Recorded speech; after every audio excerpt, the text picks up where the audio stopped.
इन अमीर लोगों की प्लानिंग पैसों के मामले में बड़ी सिंपल होती है कि कुछ ऐसा प्लान करूं कि मुझे जिंदगी में कभी कुछ खरीदने के लिए दोबारा कोई प्लानिंग करने की जरूरत ही ना पड़े।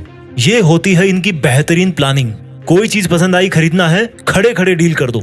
ये लोग इस चक्कर में नहीं फंसना चाहते कि मैं इस महीने इतना पैसा बचाऊंगा, अगले महीने इतना पैसा बचाऊंगा, तब जाके तीसरे महीने में ये चीज खरीदूंगा। प्लानिंग वाले इस लेवल पे अगर आप पहुंच जाओ तो मैं आपको भी अमीर कहूंगा। इस वीडियो को ना तो फास्ट फॉरवर्ड में प्ले करके देखें और ना ही इसकी एक भी सेकंड मिस करें, क्योंकि हो सकता है इस वीडियो को देखने के बाद आपके टाउन के अगले अमीर व्यक्ति आप बन जाओ। गरीब इंसान नहीं बल्कि गरीब उसकी सोच होती है, इसलिए मैं गरीबों को गरीब नहीं बल्कि गरीब सोच वाले लोग बोलूंगा।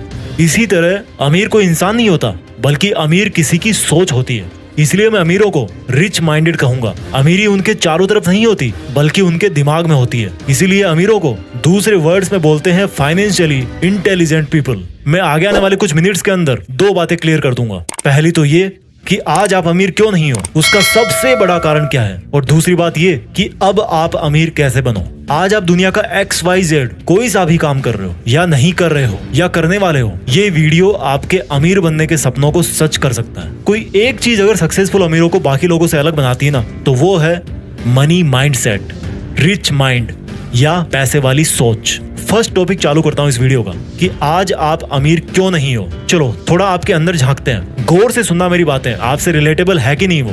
आज आप दिन में कितनी बार सोचते हो पैसे के बारे में, आप कितना चिढ़ते हो अमीर लोगों से, कितना ब्लेम करते हो अपने आप को, अपनी डिग्रीज को कि ये किसी काम की नहीं है, मैं किसी काम का नहीं हूँ। मेरे दोस्त, अमीर बनने के लिए किसी डिग्री का होना कंपलसरी नहीं है, बल्कि एक दूसरी चीज डिग्री वाली पढ़ाई से भी ज्यादा आना जरूरी है। उसको बोलते हैं फाइनेंशियल इंटेलिजेंस। एक लाइन मेरी सुनते रहो, लास्ट तक जान जाओगे। अधिकतर गरीब और मिडिल क्लास लोग यही सोचते हैं, बल्कि मैं कहूंगा कि उनको ऐसा सिखाया जाता है कि पैसा कमाओ, कैसे भी करके पैसा कमाओ, पार्ट टाइम जॉब करो, चेन मार्केटिंग से पैसा कमाओ, बस कमाते रहो। एक के पीछे दूसरा, दूसरे के पीछे तीसरा। हर कोई वैसा ही कर रहा है, इसलिए हर कोई वैसा ही बना हुआ है। एक्चुअली उनको सिखाया जाता है कि पैसा कमाना है तो डिग्री कमाओ, फिर किसी और के सपने पूरे करने के लिए, किसी और को अमीर बनाने के लिए उसकी नौकरी करो। खुद के सपने पता नहीं कब पूरे होंगे, पहले दूसरों के सपने पूरे करो। खुद अमीर पता नहीं कब बनोगे, पर जिनके अंडर में काम कर रहे हो ना, वो पक्का अमीर बन जाएंगे।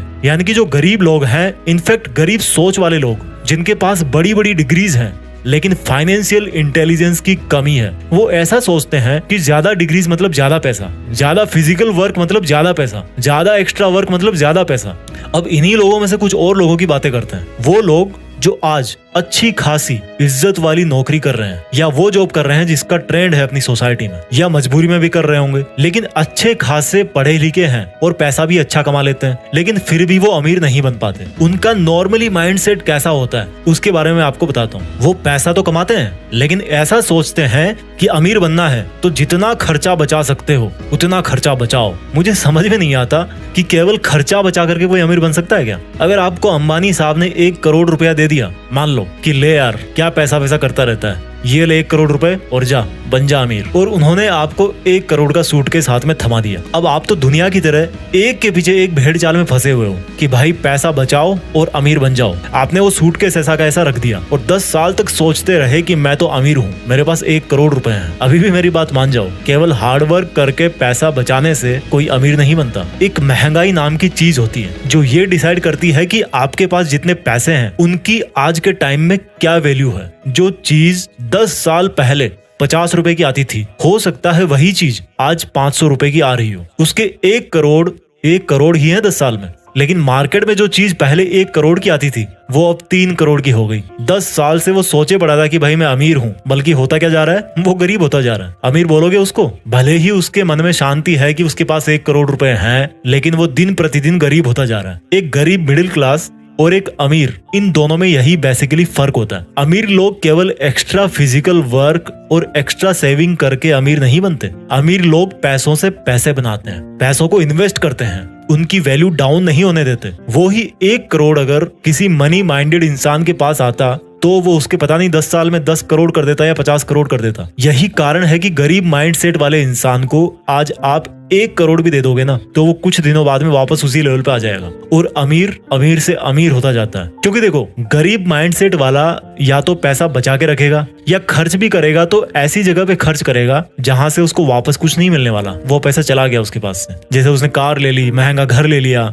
जरूरत से ज्यादा मौज मारेगा और वापस कुछ दिनों में वैसा ही होकर बैठ जाएगा। ये जो गरीब माइंडसेट वाला इंसान है ना, शरीर से काम करने में ज्यादा विश्वास रखता है, जॉब करता है, खर्चा बचाता है। और जो रिच माइंडेड लोग होते हैं ना, वो शरीर की बजाय अपने उस रिच माइंड से काम करते हैं। गरीब माइंडसेट वाले जॉब करने के बारे में सोचते हैं, जबकि अमीर माइंडसेट वाले पता क्या सोचते हैं कि यार मैं जॉब क्रिएट कैसे करूं, अपना खुद का सेटअप कैसे करूं, अपना खुद का बिजनेस कैसे करूं। अमीर लोग खुद जॉब नहीं करते, बल्कि खुद से ज्यादा इंटेलिजेंट और डिग्री होल्डर्स लोगों से अपने अंडर जॉब करवाते हैं, पैसों को इन्वेस्ट करते हैं और पैसों से पैसे बनाते हैं। रिच माइंडेड बोलूंगा मैं इनको। अमीर सोच वाले व्यक्ति ही अमीर बनते हैं। इंसान के हालात गरीब सिर्फ तब तक होते हैं जब तक उसकी सोच अमीर नहीं हो जाती। अमीर लोग डिग्रीज के पीछे नहीं बल्कि नॉलेज के पीछे भागते हैं। अपने पड़ोसी के महंगी कार लेने पर वो जलते नहीं है, बल्कि अभी मार्केट में क्या बिक रहा है, किस चीज की डिमांड चल रही है, उसके बारे में रिसर्च करते हैं। रिच कंप्लेंट्स नहीं करते, नई नई स्किल्स सीखते हैं। पुअर माइंडेड लोग क्या करते हैं पता है?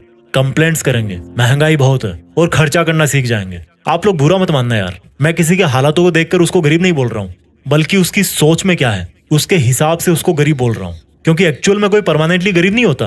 क्या कमी है उसमें? सिर्फ फाइनेंशियल इंटेलिजेंस की, फाइनेंशियल नॉलेज की, उस रिच माइंडसेट की जो उसके अंदर पैसे वाले दिमाग को जगा सकता है। एक राज की बात बताऊं, ये जो फाइनेंशियल इंटेलिजेंस है ना, वो किसी की डिग्रीज या क्वालिफिकेशंस की मोहताज नहीं होती।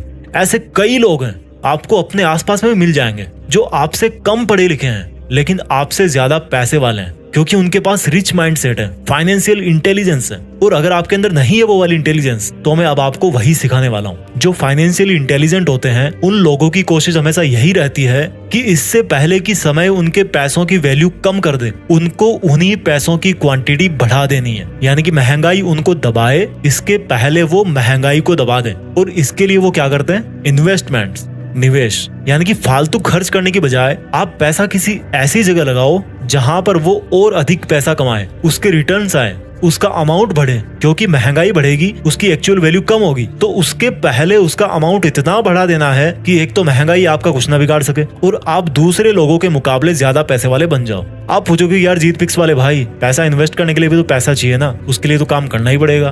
बिल्कुल काम करना पड़ेगा भाई, बिना फिजिकल वर्क के तो कुछ नहीं होता। बट लोगों की प्रॉब्लम पता क्या है? वो फिजिकल वर्क में ही रह जाते हैं, मंथली सैलरी का वेट करने में रह जाते हैं, क्योंकि उन्होंने इतने सारे लोन लिए होते हैं, क्रेडिट कार्ड लिया होता है, कि उनके मन में इनसिक्योरिटी आ जाती है कि अगर मेरी जॉब चली गई तो फिर मैं कुछ नहीं कर पाऊंगा। वो कभी शरीर को छोड़ करके गर्दन से ऊपर आते नहीं है, दिमाग में घुसते नहीं है यार कभी। अब देखो आपको क्या करना है, क्या माइंडसेट रखना अमीर बनने के लिए। मान लो आप जॉब कर रहे हो या कुछ महीने बाद आपका जॉब करने का प्लान है, तो उससे जो आप पैसे कमाओ उसको आपको इस तरह से मैनेज और इन्वेस्ट करना है कि जितना पर्सनल खर्चा आपका मंथली होता है उतना आपको इन्वेस्टमेंट से ही मिल जाए। समझ रहे हो मेरी बात को? यानी कि अगर आपका मंथली खर्चा है 30,000 रुपए, तो आपको इस तरह से इन्वेस्टमेंट्स करने हैं कि आपका जो मंथली खर्चा है ना, वो आपको बिना कुछ करे भी मिल जाए। अब आप सोचोगे कैसे? वो एक सेपरेट टॉपिक है। अगर आप लोग चाहोगे तो मैं इन्वेस्टमेंट पे भी एक स्पेसिफिक वीडियो बना दूंगा कि किस तरह से आप अपना जो इन्वेस्टमेंट बढ़ा करके वहां से अच्छे खासे रिटर्न्स ले सकते हो, वहां से कमा सकते हो, पैसों से पैसे बना सकते हो। लेकिन अपना इस वीडियो का जो मेन मकसद है ना, वो है अमीर बनने का माइंडसेट क्या होता है और कैसे लाते हैं। आप अगर ये माइंडसेट समझ लोगे तो उनको यूज करने के तरीके तो बहुत सारे हैं। अब मैं आपको कुछ बहुत ही बेसिक गोल्डन रूल्स बताने वाला हूँ, जो कि आपको गरीब माइंडसेट से निकाल करके एक अमीर व्यक्ति बना सकते हैं। तो इन्हीं में से जो पहला रूल है,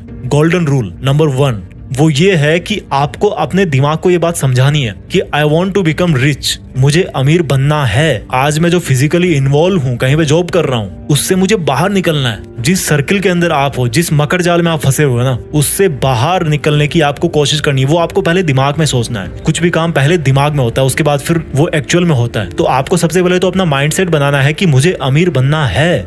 रूल नंबर 2, जितना आप नॉलेज ले सको, फाइनेंशियल नॉलेज, इन्वेस्टमेंट्स के बारे में, एसेट्स क्या होते हैं, लायबिलिटीज क्या होती है, ये कोई बहुत बड़ी रॉकेट साइंस नहीं है यार। अगर आप 10-12 साल आप पढ़ते आ रहे हो किताबें, तो ये भी जस्ट एक किताब की तरह ही, उसको आप पढ़ो लेकिन इसको समझो। पढ़ने से ज्यादा इसको समझो। इवन आप घर बैठे नेट पे सीख सकते हो इन्वेस्टमेंट्स क्या होते हैं, एसेट्स क्या होते हैं। जो चीजें आपके पॉकेट में पैसा डालती है, आपको पैसे कमा करके देती है, उनको बोलते हैं एसेट्स। जो चीजें आपके पॉकेट से पैसा बाहर निकालती है, उनको बोलते हैं लायबिलिटीज। एग्जाम्पल देता हूँ, मान लो आपने कार ले ली। अब कार ले ली और आपका कार लेने का मकसद ये कि भाई मुझे इसको taxi as a taxi service मुझे इसको यूज करना है, तो क्या होगा, आप पैसे कमाओगे उससे, तो वो आपका हो गया एक एसेट। लेकिन वही अगर आप एक महंगी कार ले ली आपने, हर साल उसका फिर आप इंश्योरेंस करवाओगे, पेट्रोल उसमें डलाओगे, उसकी सर्विसिंग करवाओगे, तो वो क्या हो रहा है, वो आपका खर्चा हो रहा है, तो आपकी लाइबिलिटीज बढ़ गई। तो आपको एसेट्स बढ़ाने हैं, लाइबिलिटीज कम करनी है। पैसों की गणित सीखो कि मुझे कितने टाइम के बाद में कितने पैसे चाहिए, मेरे लिए फाइनेंशियल टारगेट क्या है, कहाँ पे कितना पैसा लगा रहा हूँ तो कितना % मुझे रिटर्न मिल रहा है, कहाँ से मैं पैसा बचा सकता हूँ, कहाँ कितना पैसा डाल करके मैं अपना फाइनेंशियल टारगेट जो है वो अचीव कर सकता हूँ। उस चीज को समझो, सेविंग और इन्वेस्टमेंट में फर्क समझो। रूल नंबर 3, जब भी आप शॉपिंग करते हो ना, तो यार जो डिसीजंस जो होते हैं ना, वो सोच समझ के लो। कहीं आप कोई ऐसी चीज तो नहीं खरीद रहे हो जो आपको बार बार फिर से खर्चे करवाने वाली है। मींस आपकी लायबिलिटीज, यानी कि आपने देखा कि आपके पड़ोसी ने एसी लगा रखा घर में, एक कार ले रखी है, तो आप क्या करोगे, यार मैं भी ले लेता हूँ। इन सब चीजों को खरीदने से कोई अमीर नहीं बनता। जो अमीर लोग होते हैं वो एसेट्स खरीदते हैं। उनका जो शॉपिंग डिसीजन होता है वो होता है कि मैं एसेट्स कैसे खरीदूं। तो वो क्या करते हैं, कहीं पे जमीन ले लेंगे, कहीं पे रेंटल प्रॉपर्टी ले लेंगे, कहीं पे बिजनेस पार्टनर बन जाएंगे, कुछ मशीनरी वो खरीद लेंगे, उसको किराए पे दे देंगे। तो यहाँ से वो क्या करते हैं, रेवेन्यू जनरेट करते हैं और फिर उसी को अगेन इन्वेस्ट कर देते हैं। तो आपके जो शॉपिंग डिसीजंस है ना, उसमें आप देखो कि आप लायबिलिटी खरीद रहे हो या फिर कोई एसेट खरीद रहे हो। रूल नंबर 4, आपका जो मंथली एक्सपेंडिचर है, जो आपका मंथली खर्चा है, वो आप कैलकुलेट करो। मान लो आपका मंथली खर्चा आ गया 20,000 रुपए और आपको जो मंथली पेमेंट मिलती है वो मिलती है 50,000 रुपए, मान लीजिए एग्जाम्पल के लिए। तो 20,000 आपने उसमें बचा लिए, बाकी जो बचे 30,000 रुपए, उसमें से आप ये देखो कि आपको अगर कोई इमरजेंसी पड़ती है तो आपको कितने पैसे की जरूरत है। तो मान लीजिए आपने 15,000 रुपए अपने इमरजेंसी के लिए बचा करके रख लिए, तो बाकी की जो 15,000 बचे हुए हैं उनको आप इन्वेस्ट करो। एक जो सक्सेसफुल इन्वेस्टर होता है, एक जो अमीर आदमी होता है, वो क्या करता है, पहले इन्वेस्ट करता है, उसके बाद में जो बचता है उससे खर्चा निकालता है। जबकि जो गरीब माइंडसेट वाला क्या करता है, पहले खर्चा करेगा खूब, उसके बाद में जो बचा खुचा है 2-4 हजार रुपए मंथ के लास्ट में बचेंगे, वो सोचेगा यार क्या इन्वेस्ट करना, अगले महीने देखेंगे। तो आपको पहले इन्वेस्ट करना है, जो बच रहा है उससे फिर आपका खर्चा निकालना है। 5वां पॉइंट, आपको थोड़ा सा लंबा सोचना है। अमीर कोई 1-2 हफ्ते में, 1-2 महीने में, 1-2 साल में नहीं बनता यार। बहुत कम, वो लक वाली बात मुझे नहीं पता होती कि नहीं होती, बट ऐसा नहीं होता। अगर आप मेहनत कर रहे हो तो उसका फल आने में थोड़ा टाइम लगता है। और अगर आप अमीर बनने की बात कर रहे हो तो मैं आपको कहूंगा कि 10 साल मिनिमम है। तो आप 10 साल आगे का सोचो, आज आप जो काम कर रहे हो उसका 10 साल बाद में क्या रिजल्ट आने वाला है। इससे क्या होगा, आप एक तो सोच समझ के कदम उठाओगे कि यार अगर आज मैंने कुछ गलत काम किया तो उसका बाद में रिजल्ट क्या होगा, ये तो मतलब खराब ही होता जाएगा ना, बिगड़ता ही जाएगा मेरा काम तो। और 10 साल का अगर आप प्लान करोगे तो क्या होगा कि अगर आपके डिसीजन गलत भी हो गए, आपके फाइनेंशियल डिसीजन गलत भी हो गए, तो आपके पास में टाइम है कि मैं उनको सही साबित कर सकता हूँ। 6वां रूल है कि आपको रिस्क लेना पड़ेगा। बिना रिस्क लिए कुछ नहीं मिलता। एक सक्सेसफुल इन्वेस्टर ने कहा है कि आप रिस्क को खत्म नहीं कर सकते, आप उसको सिर्फ मैनेज कर सकते हो। आपको सक्सेसफुल बनने के लिए, आपको अमीर बनने के लिए, जहां पर आप पैसे इन्वेस्ट कर रहे हो वहां पर आपको रिस्क लेना पड़ेगा, लेकिन आपको उस रिस्क को मैनेज करना आना चाहिए। फॉर एग्जाम्पल, मान लीजिए आपने कहीं पे इन्वेस्ट कर दिया, आपका बिजनेस घाटे में है, तो आपको सर्वाइव करने के लिए आपके पास में एक इमरजेंसी फंड होना चाहिए, आपकी एक प्लानिंग होनी चाहिए। तो अगर उस टाइम पर आपका इन्वेस्टमेंट रिस्क पे है तो आप उस पैसे से काम निकाल सकते हो, आपकी हालत खराब नहीं होगी। तो ये बेसिक से 6 रूल जो मैंने आपको बताए हैं, इनको अगर आप ढंग से यूज करोगे, और जो मैंने आपको थ्योरी बताई है कि अमीर और गरीब माइंडसेट वाले लोगों में क्या फर्क होता है, तो मुझे इतना तो विश्वास है कि आपकी जो अमीर बनने की जो जर्नी है ना, जो यात्रा है, वो तो शुरू हो ही जाएगी। पैसों से पैसा कमाना आएगा ना, तभी आप अमीर बन पाओगे।